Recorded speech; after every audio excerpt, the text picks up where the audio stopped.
The base woke before the sun did. Forward Base Echo sat at 4,000 feet in the mountains of eastern Afghanistan, wedged between two ridgelines that funneled cold air down through the compound every morning like a slow exhale from something ancient and indifferent. The structures were functional and nothing more. Prefabricated walls, gravel paths worn smooth by boots, a medical station that smelled of antiseptic and exhaustion. Supply depots stacked with equipment that arrived late and left faster than anyone planned. At 4 in the morning, when the sky was still black and the temperature had dropped well below freezing, the base was as quiet as it ever got. Sentries walked their posts. Generators hummed at the perimeter. The odd radio crackle broke the silence and dissolved back into it. That was the hour she ran. No one ordered her to. No one asked. There was no formation, no accountability role, no record kept of the small figure who appeared at the edge of the supply depot each morning before first light, stretched her calves against the concrete wall for exactly 45 seconds, checked the battered stopwatch, clipped to her wrist, and disappeared into the dark. She ran the same routes every morning, not jogging, running, the kind of running that had purpose behind it, a precision that most people would have mistaken for obsession if they had been awake to see it.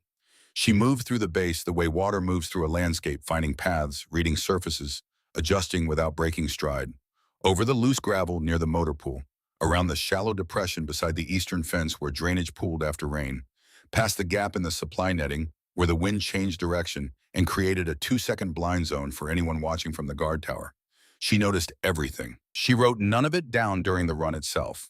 She carried only the stopwatch, clicking it at specific points along each route, reading the numbers in the dark with the calm of someone for whom the data no longer surprises.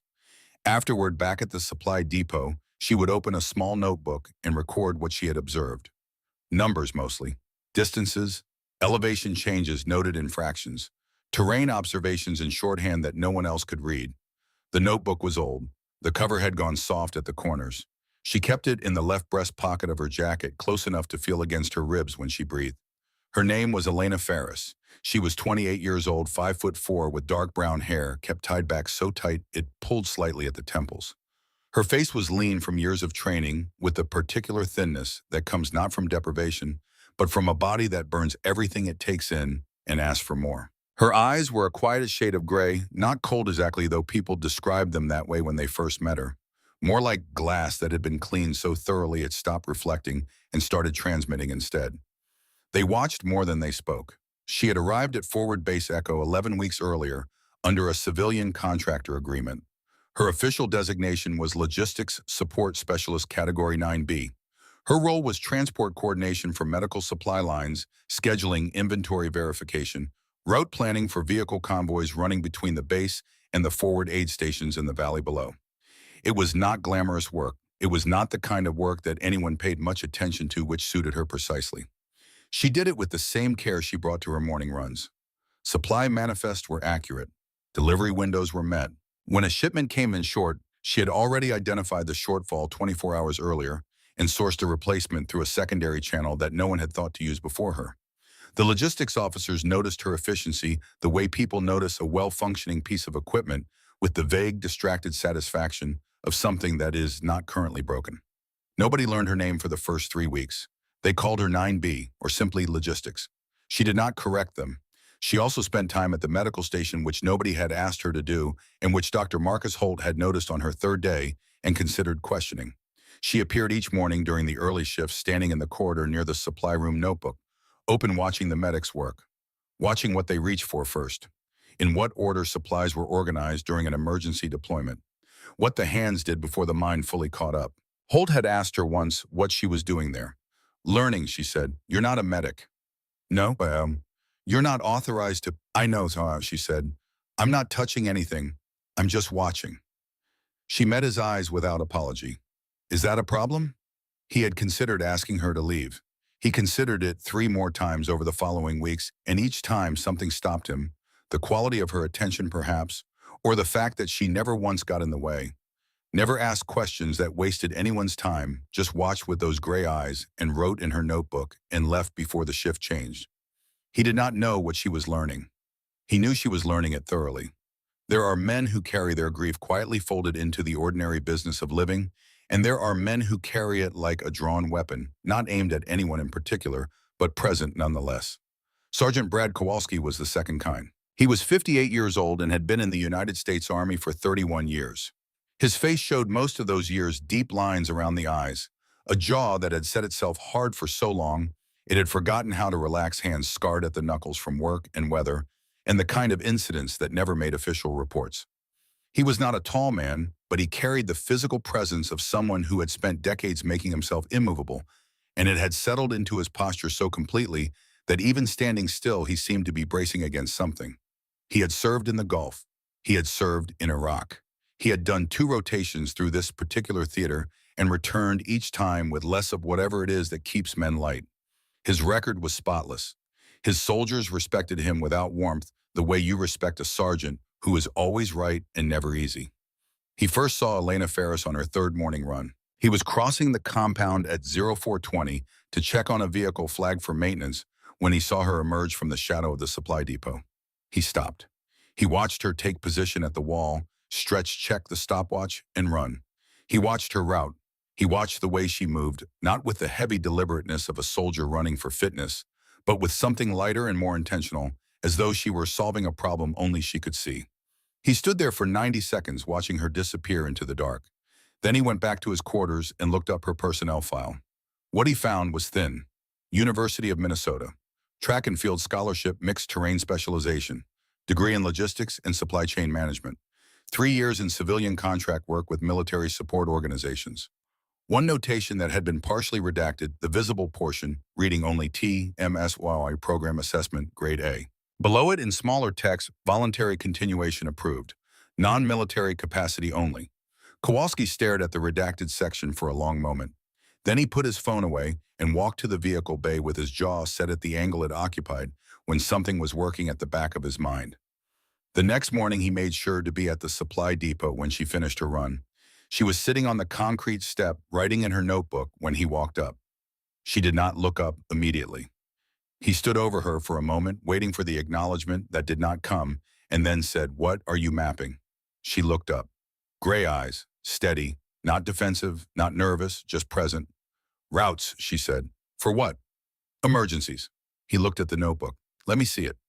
She held it out without hesitation, which surprised him. He took it and leafed through several pages. Numbers and shorthand notations and hand-drawn diagrams of the base's interior footprint, more detailed than anything in the official maps. One notation beside the North Trail read 9.1 seconds / clear if dry / 2 deviation points, mark A and B / viable. He closed the notebook and held it a moment longer than necessary. "The North Trail is listed as uncleared," he said, at minefield risk. "The last mine detection sweep was 14 months ago," she said. The sweep report documented only the eastern margin as actively hazardous. The western corridor, a strip approximately 4 feet wide, running adjacent to the drainage line, was noted as low probability in that same report. She paused. "I requested the original sweep documentation from the base records office on my 2nd day here. It's not restricted. The western corridor has a viable path if you know where the 2 deviation points are." He stared at her. "You pulled the sweep documentation on your 2nd day?" "Yes." "And you've been running that corridor?" 47 times, she said. "Different conditions. Rain, snow, darkness, full load. I've confirmed the safe path holds." He handed the notebook back. "You're a supply coordinator," he said. "Yes." "Not a route planner, not a soldier."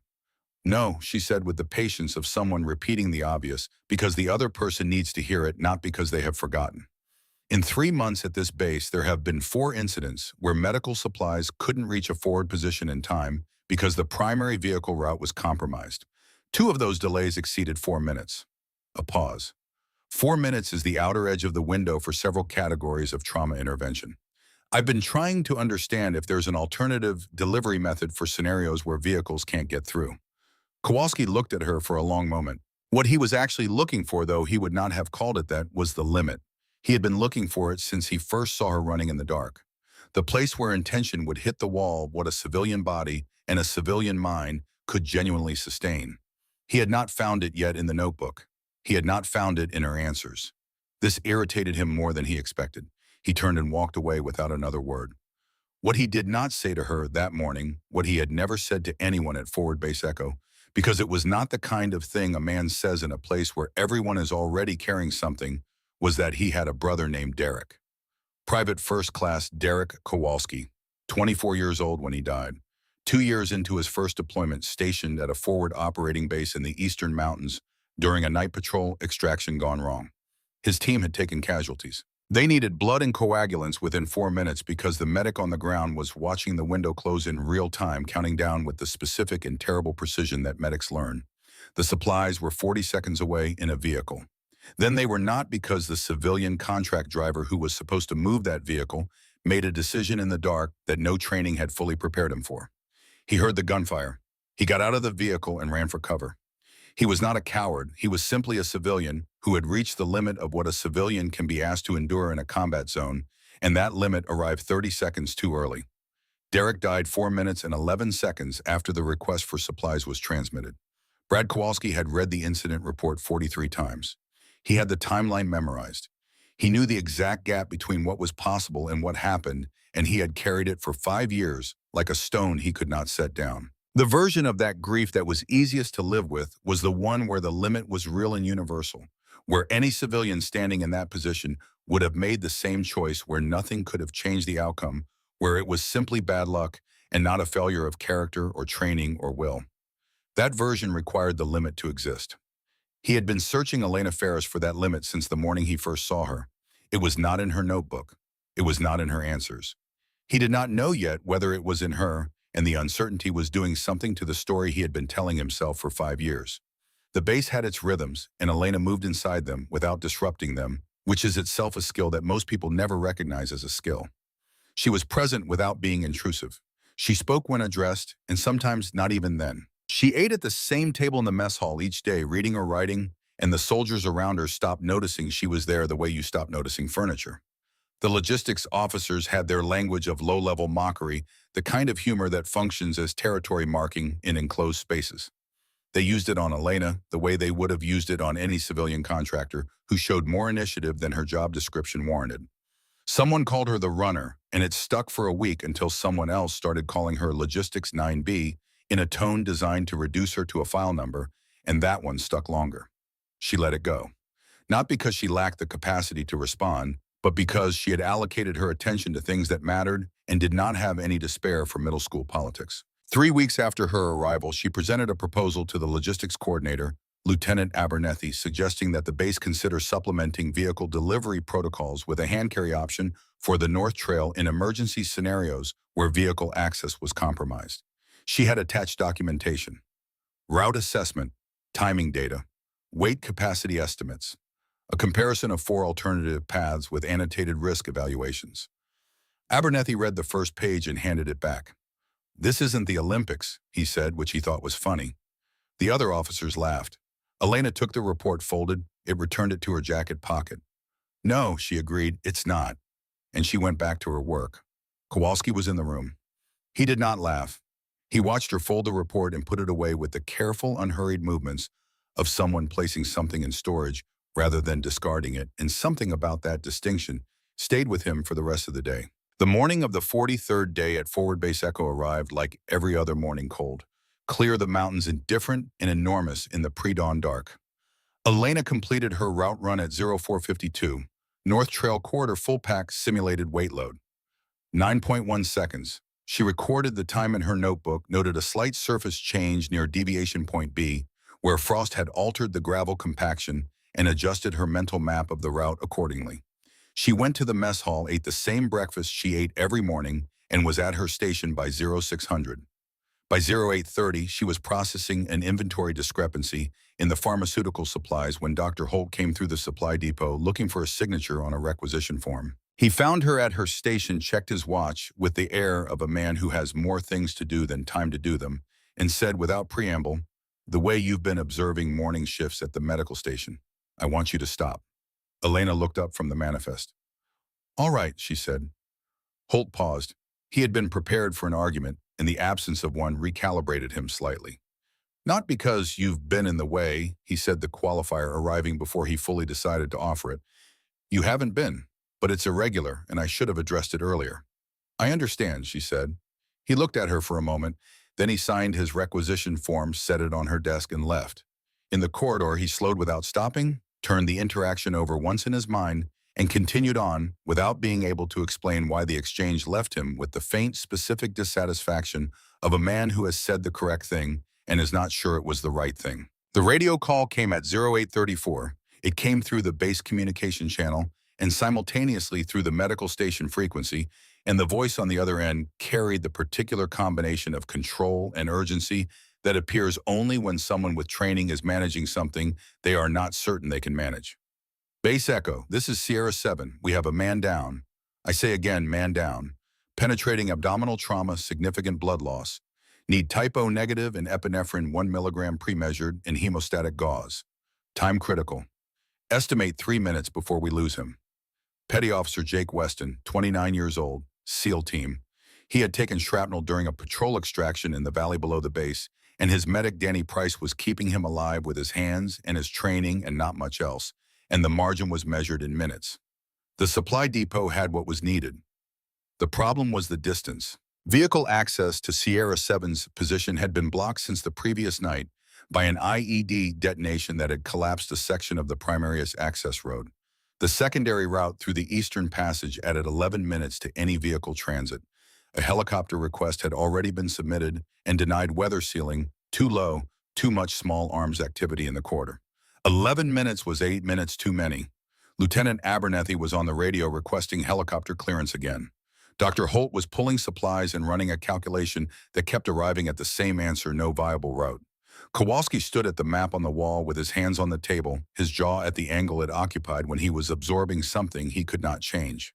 Elena was already moving. She crossed the room to the supply shelf without hurrying, which was the thing that made people notice her first, the complete absence of panic in a room full of it. She pulled the type O negative pouches and checked the temperature indicator on each one. She selected the epinephrine vial and drew 1 milligram into a preloaded syringe with the practiced efficiency of someone who had watched this exact procedure performed dozens of times. She took the hemostatic gauze and the bandaging rolls and began arranging them in a specific order inside the small tactical medical bag, an order that made sense only if you knew what hands would need to find first in the dark. Nobody stopped her. Nobody in that moment had the presence of mind to stop anyone who appeared to know what they were doing.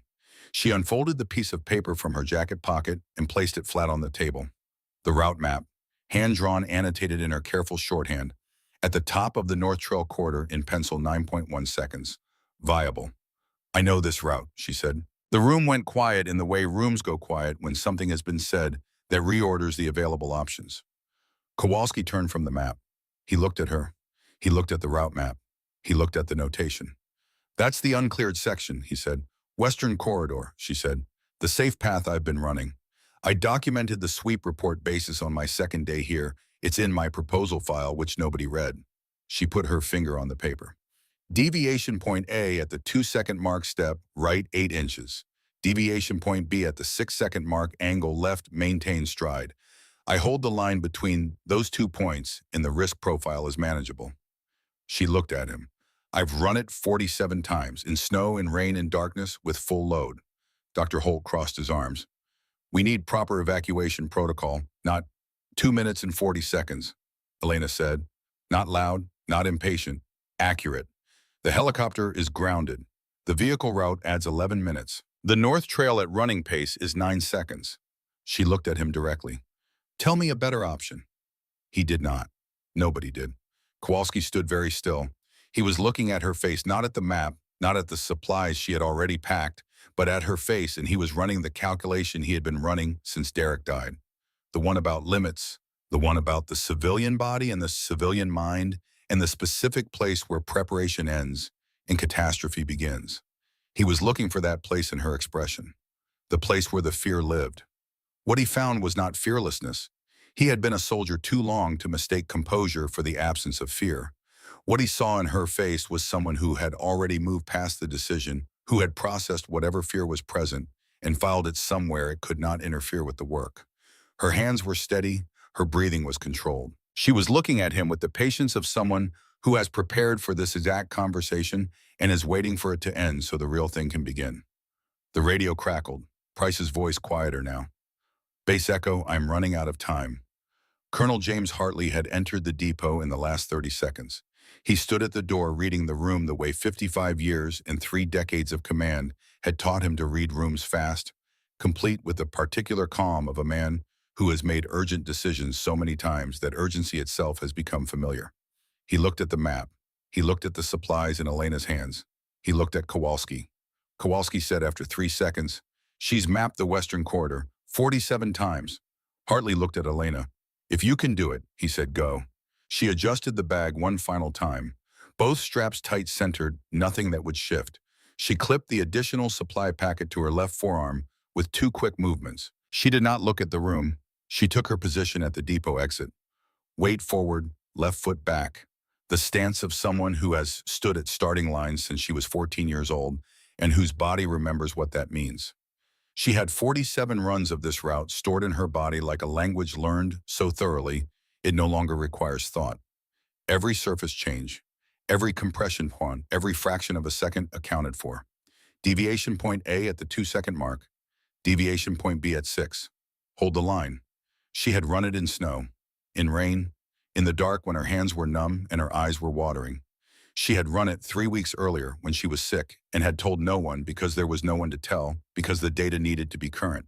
47 times, 9.1 seconds average, 8.8 best. She needed 8.8.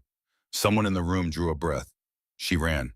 The camera on the perimeter tower recorded it. People would later watch the footage and struggle to articulate what made it different from ordinary running.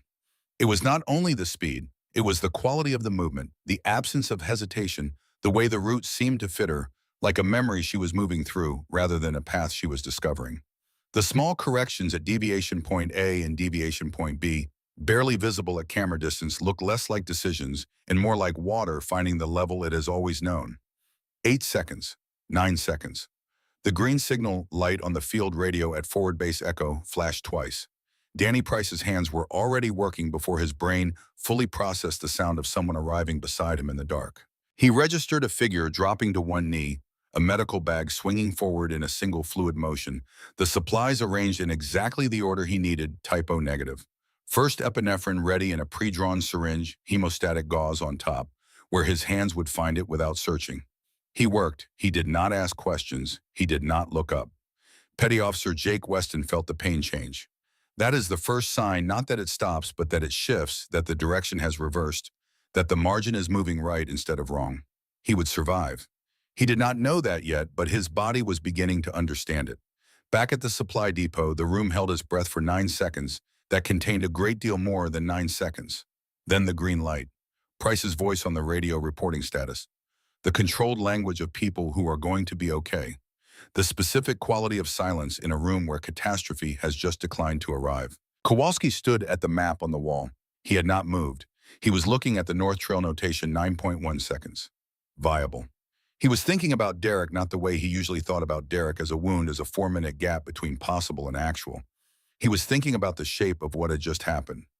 One person, no weapon, no vehicle, no rank, just preparation and composure, and a route she had run 47 times in the dark so that when it mattered, 9 seconds was enough.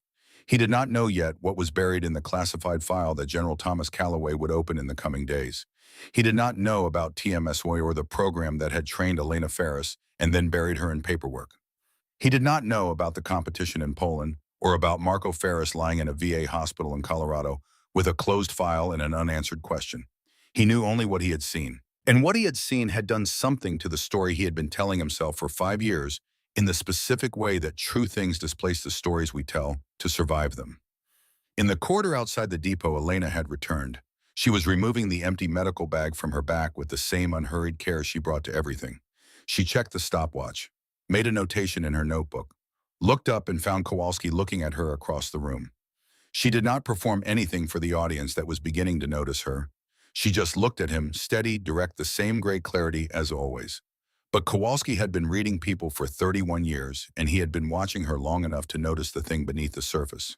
Not pride, not satisfaction. Something quieter and more specific than either of those things. The look of someone who has moved forward, one step in a journey that started a long time ago and still has a long way to go. He did not know what the journey was, but he knew with the particular certainty of a soldier who has just felt the ground shift under a position he thought was solid that he had been wrong about her. He just did not know yet how wrong. The base did not celebrate. That was the first thing that struck anyone paying attention. The machine of the base absorbed the event and moved forward, because that is what bases do and what the people inside them learn to do, because the alternative is to stop and feel the full weight of how close things came to going differently, and that weight is not something you can carry in a place where the next crisis is always in the approach. Reports were filed, radio frequencies cleared. Dr. Holt updated his board and began accounting for the supplies that had left the depot outside normal protocol. Abernethy sat at his desk, staring at paperwork with the expression of a man trying to find the category for something that does not fit any of his categories. Elena Ferris returned her equipment to the supply shelf. She folded her route map and put it back in her jacket pocket. She made 3 additional notations in her notebook: timing adjustments, a detail about the gravel surface near deviation point B that had shifted during the run, a note about the weight distribution of the medical bag relative to her stride. Then she sat down at her station and returned to her supply manifest. The stopwatch read 9.3 seconds, slightly slower than her best training time. She noted it. She would adjust. Kowalski watched her from across the room for half a minute. Then he walked out. General Thomas Calloway arrived at Forward Base Echo at 1400 hours. He came by helicopter, which cleared a weather ceiling that had grounded everything else that morning, because generals occupy a different relationship with weather than the rest of the military. He was 62 years old, compact, in the way that men who have spent their lives in difficult terrain tend to be nothing unnecessary, everything load-bearing. His face had the quality of old leather, not from vanity, but from decades of conditions that did not take requests. He had been briefed on the incident during the flight. He had read the report twice. He had watched the perimeter camera footage on a tablet with the sound of rotors overhead, and he had watched it 3 times before putting it down and looking out the window at the mountains below. He came to the supply depot first, not the command center, not Hartley's office. The supply depot where Elena Ferris was still working through her afternoon manifest, because that was where the thing had happened, and that was where he needed to start. He stood in the doorway a moment before entering, with the look of a man calibrating the distance between what he was told and what is actually true. Then he walked to Elena's station and placed a folder on the desk beside her manifest. She looked at it. She looked at him. She did not reach for it. "You know what that is," he said. "Yes," she said. "How long have you been waiting for someone to open it?" She considered this with the same careful attention she gave everything. 5 years, she said, since the program closed. Calloway pulled a chair from the adjacent station and sat across from her. He had sat across from a great many people in a great many rooms over 30 years, and he had developed the skill of making a room feel smaller than it was, not through intimidation, but through focus, through an attention that had the effect of making you feel there was nothing else in the world occupying his mind. "Tell me why you stayed," he said. "You already know why I said, Mom," she said. "I know what the file says. I want to know what isn't in it." Outside, the base moved through its afternoon rhythms: vehicles, radio traffic, the distant sound of Calloway's helicopter being refueled at the landing pad. The ordinary sounds of a place where ordinary things happen around extraordinary ones. "There were 7 of us in the TMSSC program," she said. "I was the youngest. We trained for 14 months. Obstacle courses, load-bearing runs, terrain navigation, emergency supply protocols under simulated combat conditions." She paused. "The accident happened in the final week of the evaluation cycle. 3 people were seriously injured. The program director decided the liability exceeded the utility, and the program was shut down. The official report said equipment failure. And unofficially, her voice held its even register. The safety protocol that failed was not equipment. It was a decision. Someone chose to skip a radar calibration check during a live fire exercise because the schedule was running behind. 3 people paid for that decision with their bodies." A pause. "One of them was my brother." Calloway held her gaze. He had read the partial file. He knew about Marco Ferris, the injury, the transfer to the VA hospital in Colorado, the closed status of his case. What the file did not carry, and what he was understanding now for the first time, was the shape of the choice Elena had made 5 years ago, when the program ended and the other volunteers went home. She had not gone home. She had re-entered the civilian contractor pool and spent 5 years moving through bases in this theater, finding assignments that kept her within range of the military command structure, waiting for the right combination of clearance and circumstance, and a general with enough authority to open a sealed file. "You've been here the whole time," Calloway said. "My this base," she said. "But here, yes. He opened the folder. He turned it so she could see the contents, the program summary, the training records, the incident report with its careful language about equipment malfunction, and its careful avoidance of the word decision. He watched her face as she looked at it, steady, contained, not the absence of feeling, but the disciplined management of it. Your training scores, he said. I want you to know I read them before I came here, before I saw the footage this morning. He turned to a specific page. Decision-making under pressure, route optimization. What the instructors called tactical empathy, understanding what is needed in a crisis before the people in the crisis can articulate it. He looked at her. These scores are not within the normal range. Across 7 participants in 14 months of program history, no one else came close. Elena said nothing. After the program closed, I received a recommendation from the program director. He turned to the back page. His note reads, subject demonstrates unusual combination of physical capability and operational intelligence. Refuses all leadership roles but demonstrates natural capacity to appear exactly where needed, exactly when needed, with exactly what is required. Recommend utilization in support capacity where unique skills can preserve life without requiring her to take it. He closed the folder. I never acted on it. The program was classified and the recommendation was buried with it. He met her eyes. I'm sorry for that. Elena looked at the folder on the desk. Something in her posture shifted, not softening, not collapsing, but a slight realignment, the kind that happens when a door you have been pushing against for a long time opens without warning. There will be time for that conversation, she said.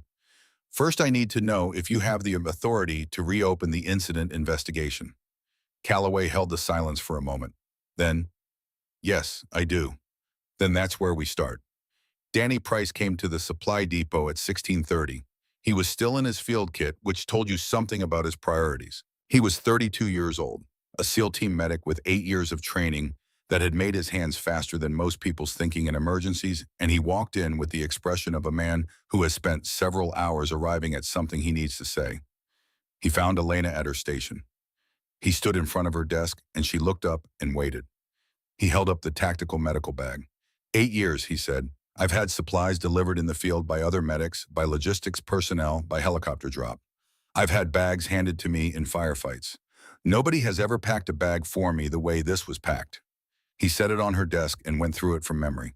Typo negative in the front pocket, temperature checked 3 units. Epinephrine pre-drawn in a 1 milligram syringe cap color-coded. Hemostatic gauze on the top layer rolled for single motion deployment. Bandaging underneath in the order he used it, not by size, not alphabetically. In the exact sequence, his hands followed in a penetrating abdominal presentation. I didn't know you knew that sequence, he said. I watched you run 3 trauma simulations during morning shifts, she said. Over 6 weeks, you reach for hemostatic gauze first in penetrating abdominal cases. You draw epinephrine before you need it when you have more than 30 seconds to prepare. You prefer bandaging pre-rolled rather than folded because it saves approximately 4 seconds per application. She looked at him. 4 seconds matters. Price was quiet for a moment. You watched me for 6 weeks and I never noticed. No, she said. He turned the bag over in his hands. Who trained you in medical supply packing? No one, I learned it by watching. He looked at the bag, he looked at her. Weston's alive, he said. He's being transferred for follow-up care, but the prognosis is good. He set the bag back down. That's because of what you brought and how you brought it. She nodded once. He started to leave. Stopped. Turned back. How did you calculate 9 seconds specifically? I ran the route 47 times, she said. He stood with that for a moment. Before today. Before today. He left without another word. It was the most respectful thing he could have done, and she recognized it as such. The conversation between Elena and Kowalski did not happen the way Kowalski had been preparing for it. He had been thinking about it since the green light flashed on the radio, during the debrief with Hartley, during the conversation in the corridor with junior logistics officers doing what people do after close calls, talking too much, filling with words the space where fear had been. He had been preparing the way a man with 31 years of Army behind him prepares for hard conversations, thinking through what needed to be said, the correct sequence, the precise acknowledgement. He did not get the chance to initiate it. She was waiting for him. She was sitting on the concrete step outside the motor pool, Kowalski's evening ritual, the overnight vehicle maintenance check when he arrived. Notebook open, pen in hand, not writing, watching him approach. He stopped in front of her. She reached into her jacket pocket and took out her phone. She turned it so he could see the screen. The man in the photograph was 31 years old, which you could estimate from the face, but the face had the particular quality of absence that appears when the person behind it is not fully occupying the space. He was in a hospital bed, the specific white of V, a facility walls, the specific arrangement of those railings. His eyes were open, but unfocused. His left hand rested on the blanket with the stillness of a hand whose owner has lost much of the motor control that makes hands expressive. Marco Ferris, she said, my brother. He was 26 when the TMSI accident happened. He was the best runner in the program. She put the phone away. He will never run again. Limited motor function on his left side. Significant cognitive impairment from the hypoxic injury he sustained during the incident. He's been in the VA hospital in Colorado for 5 years. He doesn't always know my name when I visit. Kowalski held her gaze. He did not look away. He wanted to be exactly what the program was building, she said. Someone who could go where vehicles couldn't, deliver what was needed when standard methods failed. He believed in it completely. He would have been extraordinary. She put the phone away. I think you understand something about losing a person like that. Kowalski sat down on the step beside her. Not across from her, beside her. Both of them understood the difference. Derek was 24, he said. He told it plainly, the way he had never told it to anyone, because the people around him had always either already known it or been people he needed to remain strong in front of, and Elena was neither. He told her about Bravo 9, about the timeline, about the 43 readings of the incident report, and the specific weight of 4 minutes and 11 seconds carried every day for 5 years. The civilian driver who abandoned the vehicle, he said. I spent 2 years furious at him, and then I ran out of fury and kept the grief and directed it at the next available civilian who walked into a support role and looked like they didn't belong. He looked at his hands. I convinced myself that what I was doing was protecting the mission, that I was identifying the limit before it cost someone their life. A pause. I was protecting something, just not the mission. Elena looked at the motor pool. The vehicles sat patient and indifferent in their bays. The alternative to the limit existing, she said quietly, is that it was a decision, and that a different decision was possible, and that the people who made the wrong one are accountable. She paused. That's what I've been trying to establish for 5 years. Not about Derek, about Marco and the 2 others who were hurt because someone decided a schedule mattered more than a safety protocol. Kowalski turned and looked at her fully. Same wound, she said. Different angle. He was quiet for a long time. Then he said, I put my grief on you because it was easier than carrying it correctly. Elena said nothing, which was not the same as agreement or absolution, and he heard the distinction and he respected it more than if she had simply forgiven him. They sat there for a while longer. The bass moved around them in its evening rhythms. Neither of them spoke further because there was nothing that needed to be said. Yet the important thing had been acknowledged and the rest would take time, and both of them were people who understood how to be patient with time. Eventually she got up, put her notebook in her pocket, and walked back toward the supply depot. Kowalski stayed on the step for a while longer, looking at nothing in particular. He was thinking about the thing he needed to do next, the thing that could not be done privately, that required a different kind of space and a different kind of witness. But that was not yet. That would come when he was ready to say it the right way in front of the right people without flinching. Calloway called Elena to the command briefing room at 1900 hours. Kowalski was already there. So was Hartley and Dr. Holt and Staff Sergeant Ryan Stroud, who commanded the SEAL team and had come up from the valley once Weston was stable. On the table in the center of the room, Calloway had placed 2 items. The first was the TMSI folder. The second was a photograph printed from a digital file, slightly grainy, in the way of images that have been compressed and stored across many years and many systems. Elena looked at the photograph. She had not seen it in 5 years, but she knew it immediately, the finish line in an outdoor setting, mountains behind it, a crowd of people in military and civilian clothing, all of them looking at the course rather than the camera, and crossing the finish line, head down, full stride, the small figure of a 23-year-old woman who would be 28 today.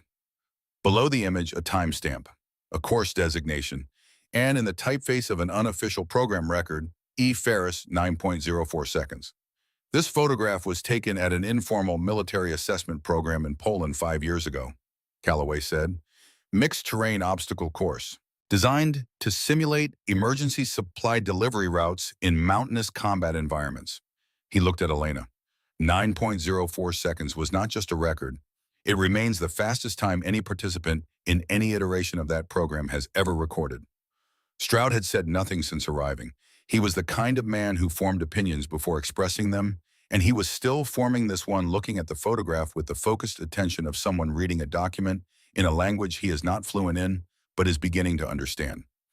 The assessment program was connected to TWNMSY, Calloway continued. It was the final phase of evaluation, a field demonstration under conditions as close to operational as could be managed outside an actual combat zone. You were the only participant to complete all phases of both programs.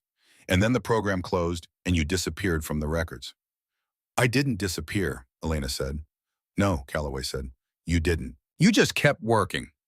Holt spoke from the wall where he had been standing with his arms crossed. He had been revising something since that morning, and the revision was visible in the changed quality of his attention.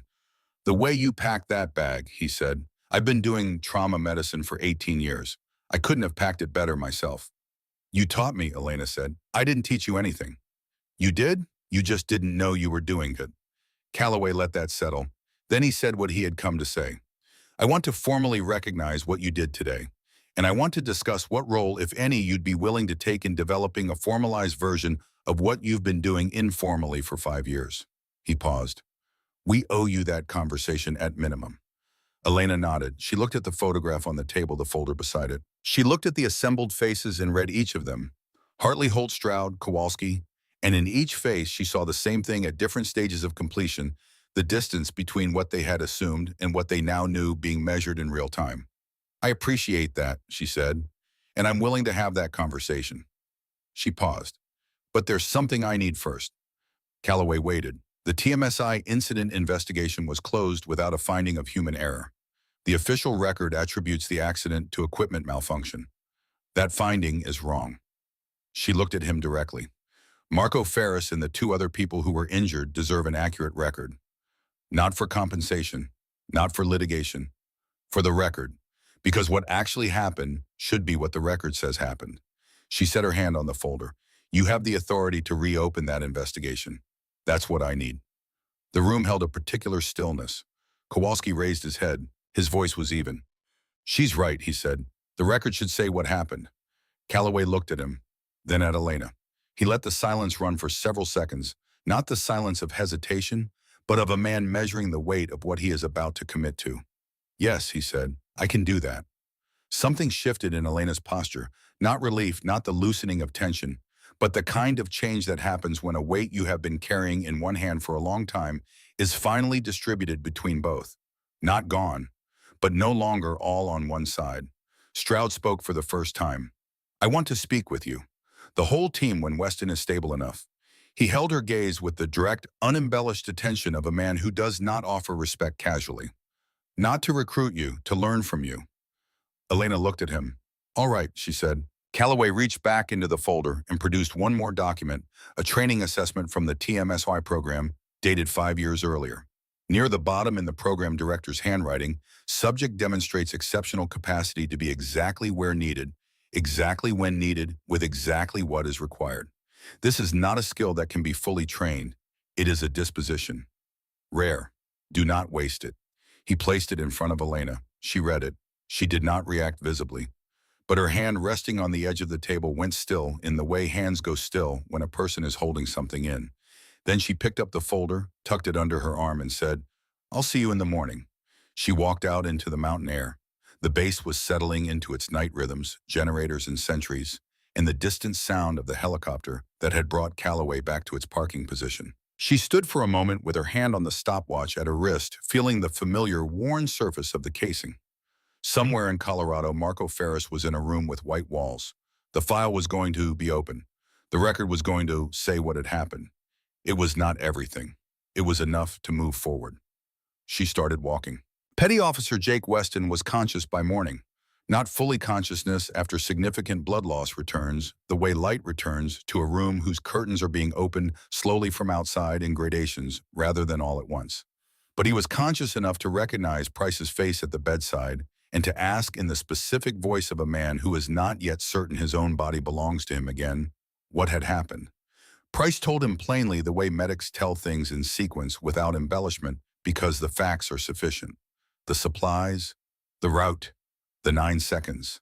The woman who had run 47 times in the dark so that when one run mattered, she could cover the ground in less time than it takes to draw a full breath. Weston listened with his eyes closed. When Price finished, Weston said, "She's not military. No rank, civilian contractor." A pause. "I want to meet her before the transfer." Price looked at the clock. "You have 20 minutes. Elena came. She walked into the medical station and stood beside the cot, and Weston looked at her the way soldiers look at things they need to understand directly without performance, taking the measure of what is actually in front of them. 12 years in special operations, he said. I've seen people do things that shouldn't be possible. Men I'd trained with for years doing things under fire I couldn't fully explain afterward. He looked at the ceiling for a moment, then back at her. What you did yesterday wasn't like that. It wasn't the kind of impossible that depends on adrenaline or on something breaking open in a person that they didn't know was there. He paused. It was the other kind. The kind that comes from doing something 47 times in the dark because you decided it mattered. That's harder. That takes longer. And it's worth more. You would have done the same thing, Elena said. No, Weston said, and there was no false modesty in it. Just the honest answer of a man who knows exactly what he is and is not capable of. We would have tried to fight through. You found a way to go around. That's not the same thing. That's not what we're trained for. He extended his hand. Thank you. She shook it. His grip was diminished, but his intention was not. On her way out, she passed Dr. Holt in the corridor. He looked at her and said, I owe you an apology. You were doing your job, she said. I was doing it badly, he said. There's a difference, he held her gaze. I'm going to do it better. She nodded and kept walking. Holt stood in the corridor and watched her go with the expression of a man who has just been extended a generosity he had not earned and is now obliged to justify it with his work. The meeting with the SEAL team happened 3 days later after the immediate operational tempo had settled enough to permit the kind of conversation that requires people to sit down and stay seated. Stroud had requested it and framed it carefully as a learning session, not a debrief, not a ceremony. Just a room with 9 people in it, one of whom had developed an understanding that the others needed. They met in the secondary briefing room, smaller than the command center, holding the atmosphere of a space used for serious things without the formality that larger rooms impose. 8 SEAL team members. Stroud at the head of the table. Elena at the side, not the head, not the foot where she would have chosen to sit anyway. The questions that followed were not the questions people asked to fill silence. They were the specific questions of professionals recognizing competence in an adjacent domain and wanting to understand it on its own terms. A team member named Birchfield asked about terrain reading, how she had identified the safe corridor through the uncleared section, whether the methodology could be taught. Elena answered without simplifying. She described terrain as a language not the way it appears in military manuals, as a checklist, but as a text to be read. A slight depression indicating recent percussion. A debris pattern showing where a sniper's line of sight is blocked by structure. A surface shift telling you whether the next step will hold or give. The terrain records what has been happening to it, she said. If you learn to read that record, it tells you how to move through it. Another team member, Gareth, asked about the medical bag, specifically the order of contents. I watched Price work, she said, for 6 weeks, without him knowing. That's a different kind of intelligence preparation. Gareth said not critically but observationally, the way a man names a thing he has just understood he does not have a word for. Tactical empathy, Elena said. Understanding what someone needs before they can ask for it. In a crisis, the person in the crisis is managing the crisis. They cannot also manage the communication of their needs. You have to know what those needs are before you arrive. The room held a particular quality of concentrated silence, 8 people thinking simultaneously about one thing, which is a sound you can almost hear. Stroud leaned forward. We train extensively to read enemy positions and intent, he said. We don't train not formally to read the needs of the people we're protecting with that level of specificity. He looked at Elena. That's the same skill applied in the opposite direction.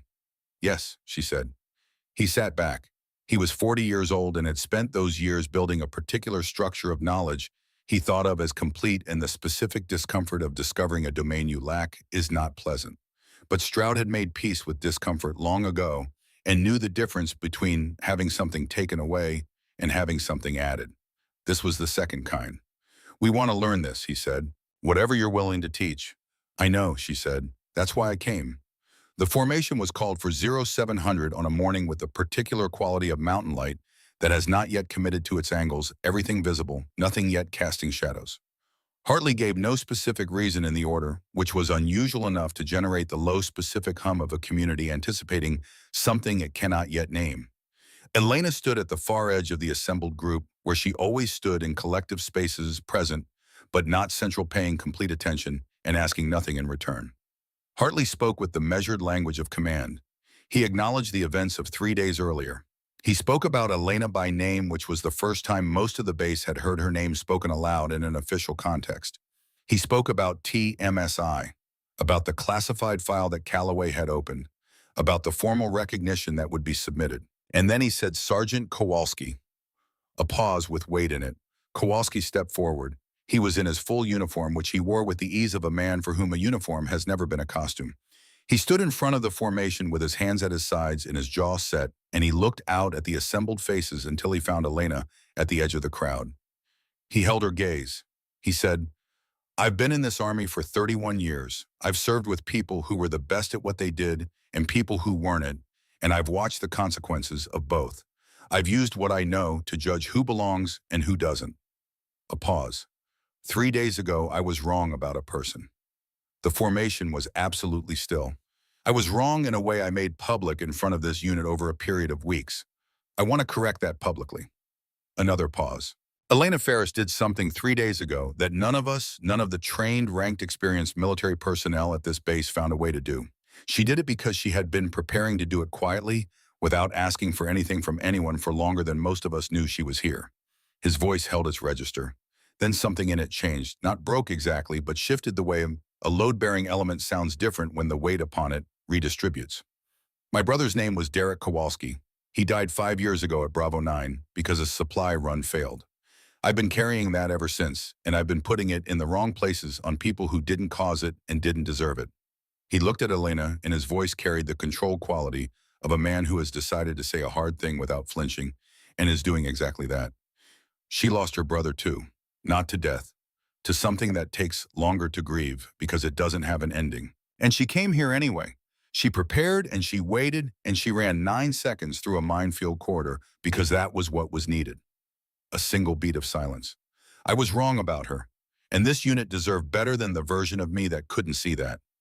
He looked at Hartley. I'm recommending the implementation of a formalized training program based on the principles she's been developing independently. We're calling it the 9S Protocol. Hartley said without ceremony, "Authorized." Kowalski stepped back into formation. The silence lasted 3 seconds. Then from somewhere in the middle of the assembled group, applause began. Not the formal applause of ceremony, not the polite applause of obligation, but the involuntary kind that starts in the chest before it reaches the hands, the kind that means something is being released.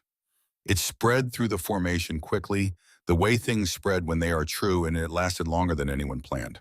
Elena stood at the edge of it without moving.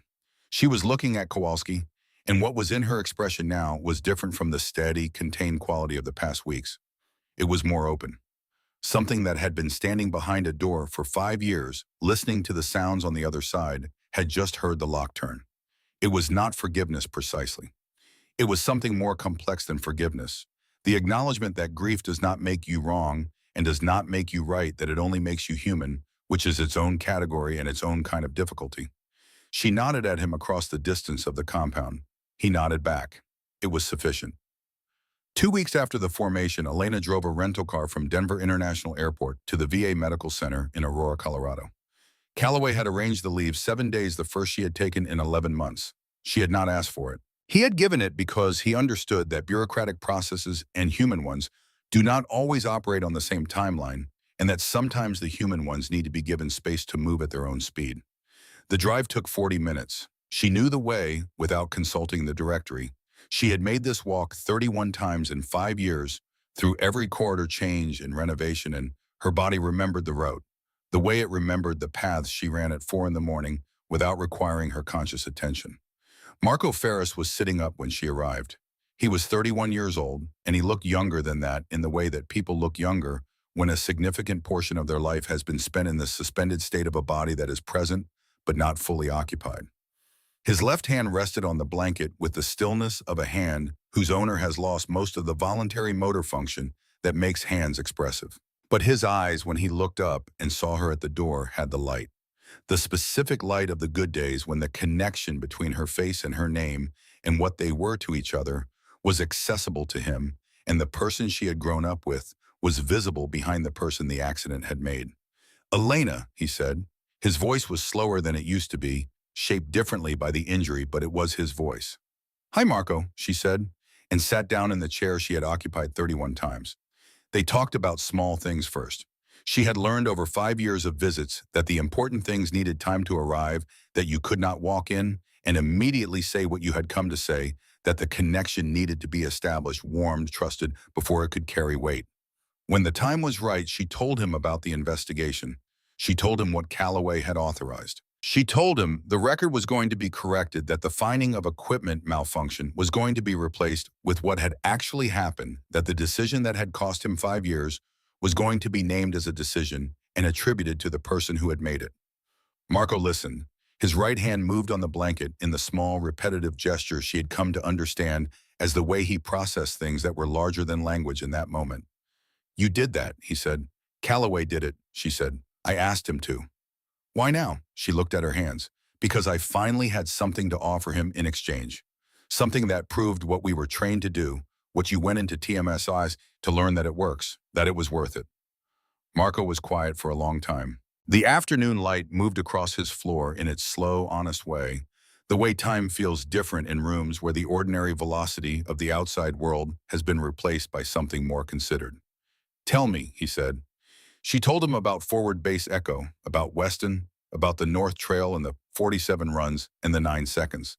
She told it without embellishment, the way the story was complete with nothing essential left out. When she finished, Marco was quiet for a moment. Then he said, 9 seconds. 9.3, she said. Operational conditions, full load. My best clean run in training was 8.8. The corner of his mouth moved. Not quite a smile, his left side had limited mobility, but the intention of one, and she knew what that looked like. She had been watching for it for 5 years. "Better than me," he said. "No," she said. "I was 9.2 on my best day." "You were the best in the program." He looked at her with the light still clear in his eyes. "You were always faster," he said. "You just didn't want to beat your brother." She reached into her jacket pocket and took out the stopwatch.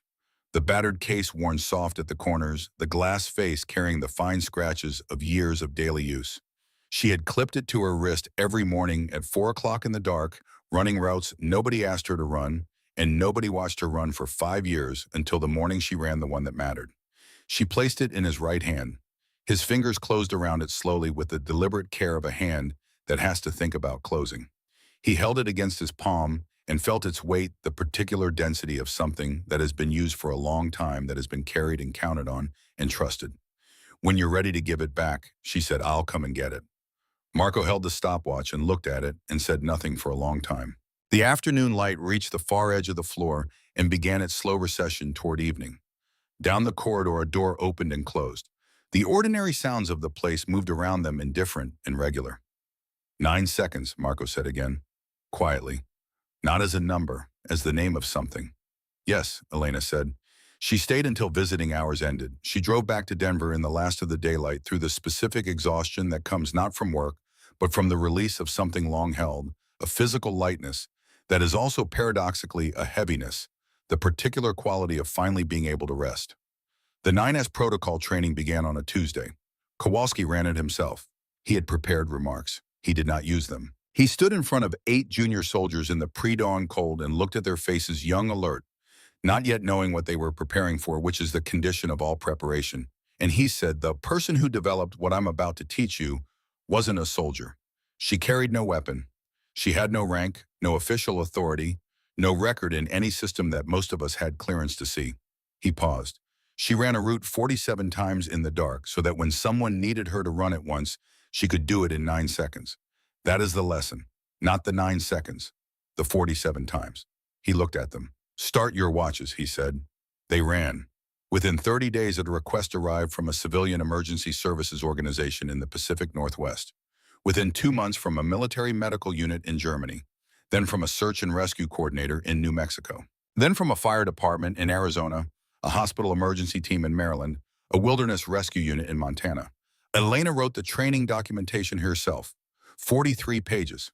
Not a manual. She had seen enough military manuals to know what they were built for and what they were not, and what she was trying to transmit did not belong in that kind of language. She wrote it as a series of observations, an invitation to look at things already present that had simply not been seen. Its opening line, speed without purpose, is just movement. Purpose without speed is just intention. A life is saved in the space between them, but only if you have prepared for it before you needed to. She wrote it on leave in a motel room outside Aurora with the thin winter light coming through curtains that did not fully close. She wrote it the way she ran, with complete attention. Nothing wasted, each element placed where it would be found when needed. The letter arrived at Forward Base Echo 6 weeks after Elena returned from Colorado. It was addressed to the woman who ran in 9 seconds, which was enough to route it through the base mail system to Hartley's office. Hartley set it on Elena's desk with a single sentence, "I think this one is for you." It was from a woman named Patricia Olson, a search and rescue coordinator with Harris County Emergency Services in Houston, Texas. She had read about the 9S protocol in a joint military-civilian emergency services bulletin.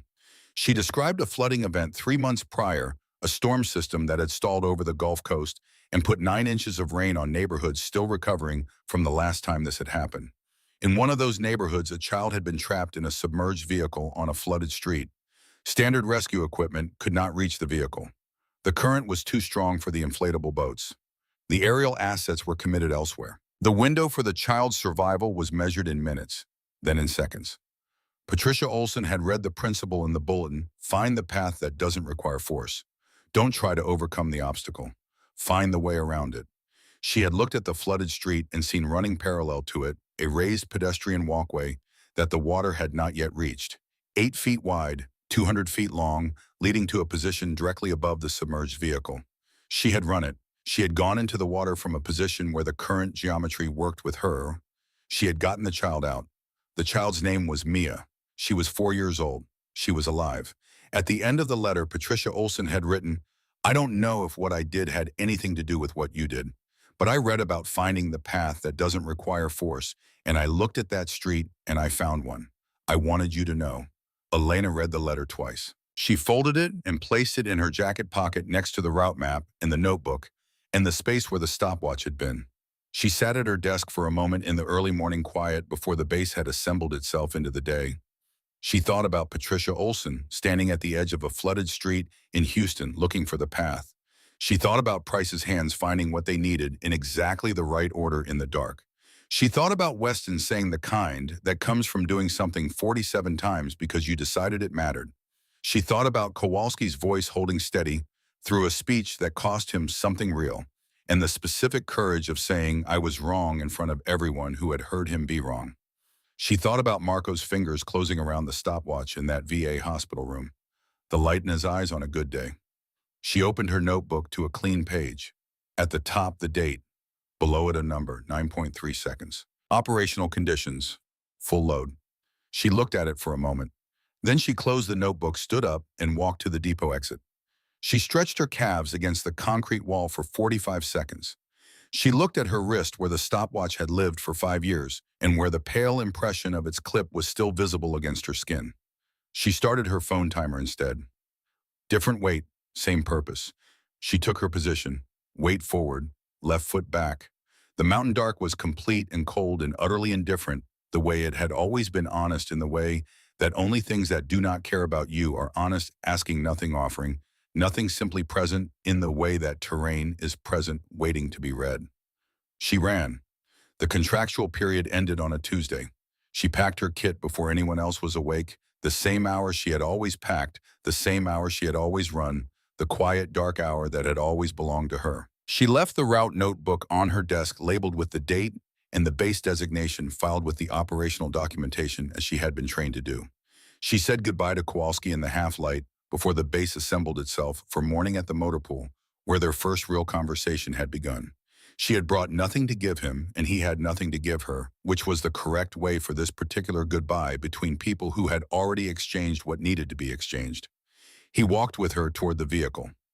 Neither of them spoke for most of it. At the vehicle door, he stopped. "The 47 runs," he said. "That's the lesson." Yes, she said, not the 9 seconds. No, she said, never the 9 seconds. He nodded. She got in the vehicle. She did not look back, which was not indifference. It was the particular respect of someone who understands that some partings are not diminished by a final look, and are not elevated by one either, that what was said was enough and what was done was enough, and that the work now was simply to go forward. The stopwatch was mounted 6 weeks later in a display case at the entrance to the Forward Base Echo Supply Depot. Hartley had arranged it. He chose a simple case glass-fronted at eye level just inside the entrance so that anyone moving in or out of the space would pass it. The placard below it was plain type, nothing elaborate, 9 seconds. In the right hands, a lifetime. E. Ferris. Forward Base Echo.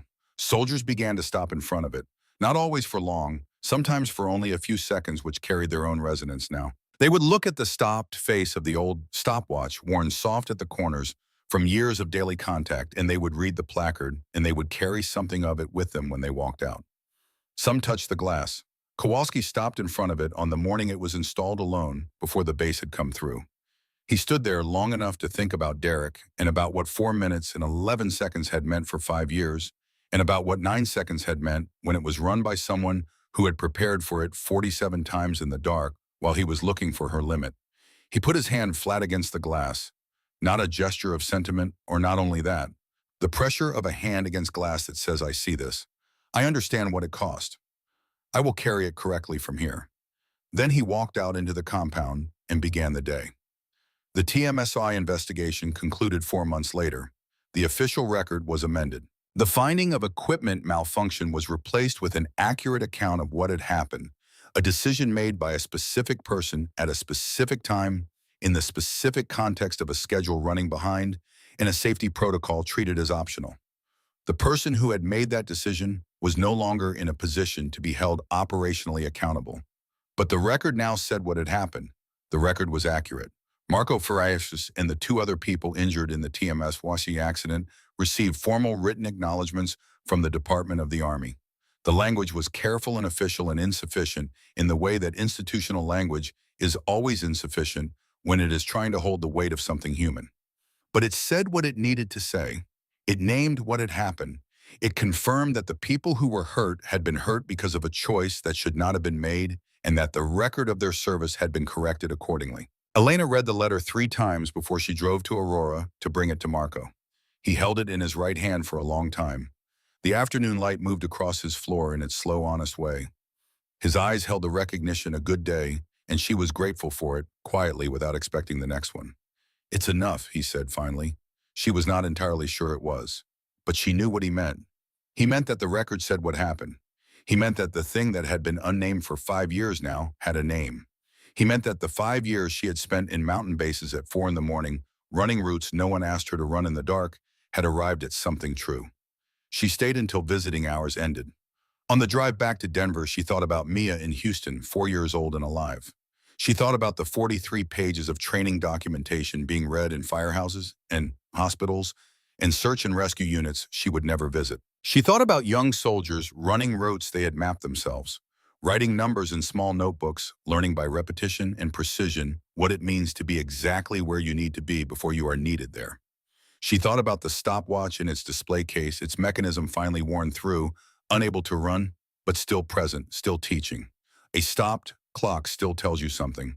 It tells you that at a specific moment time was being measured, that someone thought the moment mattered enough to count. At Forward Base Echo, the display case stood at the supply depot entrance through the following winter and the winter after that. The faces that stopped before it changed new rotations, new personnel, new soldiers who had not been there and would not know the name unless someone told them, which someone sometimes did. They knew the 47 runs. They knew the 9 seconds. They knew what the distance between those 2 numbers contained, which was the whole of it, which was everything that mattered about preparation and purpose, in the particular kind of courage that does not make noise, that shows up at 4 in the morning in the dark and does the work that will only be visible when it is needed, and only for 9 seconds and only once. In a VA hospital in Aurora, a man named Marco Ferris held a stopwatch in his right hand. On the good days, he could feel the ghost of running in his body, the phantom sensation of full extension, weight forward the ground coming up through the feet in a rhythm that needs no direction. He had been the best in the program. He was the only one whose record Elena had never officially beaten, though she had run faster, and both of them knew it. On the good days, he knew that too. And on the good days, that was something worth knowing.